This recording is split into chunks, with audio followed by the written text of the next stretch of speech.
to Akamai TV. I'm Tara Bartley, and I'm delighted to be joined today by Colin Dixon of nScreenMedia. Welcome, Colin. Thank you, Tara. Always good to talk to you. And we go back quite a long ways, don't we, Colin? A little bit. Too long, probably, to mention on Akamai TV, a few right? NABs in our history, I think. So finally, Colin, I'm able to share with you that I have removed 2 set-top boxes from my home. Are you proud? I am, and I can't believe you held out this long. I know. So it's a nice segue into our topic today, which is SVOD. And you are going to talk to us about a lot of the SVOD trends that you're seeing in the marketplace. I am, and this is actually all drawn for some brand new research which is available for free at the nScreenMedia website called Keep My Customer. And what we did was we went and we talked to people in the UK and in the US, and we asked them about their behaviors with their services, and in particular how many services they had and stuff like that. So you are not alone, I can tell you. There are a lot of people out there that are cutting the cord. There are also a heck of a lot of people who are not only keeping their pay TV, but they're also signing up for multiple SVOD services. So we talked to SVOD users, and what we found was in the US, the average SVOD user has 3.4 services, wow. And in the UK, 2.9. So that shows you how deep already people are with SVOD services and with their pay TV. So they're still using both.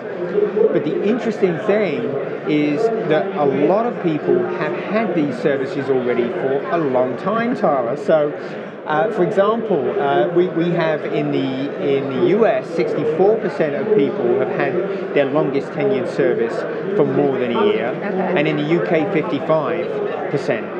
So what does that tell you? It tells you that this isn't the early market for SVOD anymore. No. We are now in the not quite the late, but we're in the mature stage. So this is when we're seeing services fill out, people starting to come back and get second and third services, and the selection of services really broaden out. So I think that's the stage of the market that we're in today. And so would you say if consumers are adopting 3.4 SVOD services, would you call that maybe cord shifting instead of cord cutting? Because they're still spending money. They are, and for many people it is cord shifting. So what we're seeing is that you've of course have heard of the virtual MVPDs. These are basically pay TV operators that are online. You don't need a set-top box, right. A traditional set-top box. They're growing very, very quickly. 117% last year. Wow. Very, very fast growth. But the usage of these guys is different. When I talk to the vMVPD providers, what they're telling me is that people don't watch as much as with their pay TV. So what it seems like people are doing is they're cutting the cord for the traditional television because they're watching much less, and they're replacing it with these virtual MVPDs for one or two things that they really, really still want. Like, for example, live sports. It's still quite difficult to get the premium sports that we love, the NFL, for example, and NHL, on the open internet. You still need some sort of pay TV subscription, and that's where the virtual MVPDs come in. So I would recommend that you pick one of those up for your home now. I certainly will, based on some of your recommendations. Good. So share with us some of the data that you've uncovered recently. Right. So I think one of the most interesting results from the surveys was, I don't know if you heard about these people that are aggregating SVOD services together. So what they're doing, people like Amazon channels and now the Roku channel and several other companies are actually helping consumers pull all of these services together. Well, there really isn't any data on how well they're doing. We hear a lot of the SVOD companies saying they love Amazon channels, but we don't actually know how they're doing. Well, I know now, all right. And they're doing pretty well, I can tell you. So there are about 100 million Prime subscribers. Most of them are using Prime Video. Well, 33% of Prime Video viewers have purchased one of these add-on subscriptions, and that's both here in the US and in the UK. A third of them are buying these add-on subscriptions. So they're buying things like Showtime, HBO in the UK, things like Discovery and Eurosport. And these are available to them now when they come to the Prime Video application.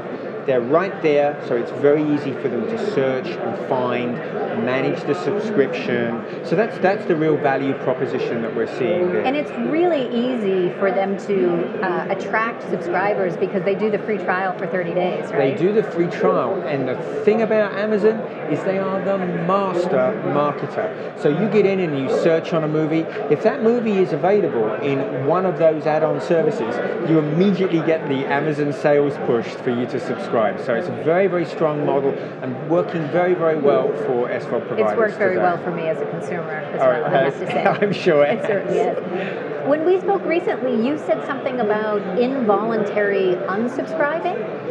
Well, this turns out to be a huge problem, and it's something that we don't talk about very much in the SVOD industry.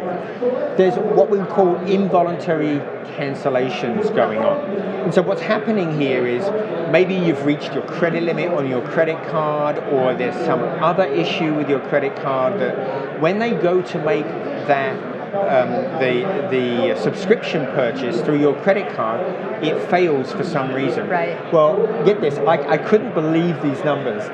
A quarter of US and a third of UK SVOD subscribers have been cancelled involuntarily because of these types of problems. Those are big numbers. That is a massive problem, right? And that's only the people that know that they've been cancelled. There've been delayed payments a lot. And if you're an SVOD provider, you really care about this because this is cash flow. So if the first time you try and put that through, it fails, you've got a cash flow problem. You're not getting that cash until it actually gets approved. So this is a really big problem, I think. And guess what? It affects the young much more than it does older people. I would imagine it does.